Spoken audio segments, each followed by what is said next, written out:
มันเนาะความรักนี่แหละถึงว่าไอ้ความรักเกิดขึ้นแล้ว แม่นนี่แหละมีความรัก อืม คนมันต้องใช้ความรักความเวลาต้องเวลาได้พี่ ผู้ น้ ใด องเอ้ย ก็ผู้ใดก็ต้องเลือกคนของเฮาว่าง่ายซะสิชั่วสิดีไอ้ลูกเฮาผัวเฮาชั่วดีเฮาก็ว่าดีแม่นบ่ล่ะ โดย อันนี้คือกันสิขี้ร้ายขี้เหร่แต่ถ้าเป็นของเฮาก็ว่าเป็นผู้จบผู้งามผู้ดีแม่นบ่ล่ะ แม่น นี่แหละคือการความรักถึงบ่งบอกออกใดเนาะ น้องทิพย์คนงาม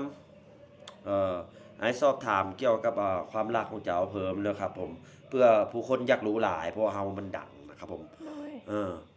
คนแรกมาคุยคนสองมาคุยคนที่สามคนที่สี่อันนี้คือไอ้ให้เบอร์เพิ่นตั้งแต่คนแรกเลยได้อันนี้นะ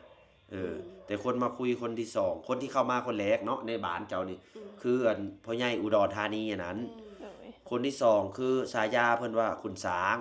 หรือว่าไอ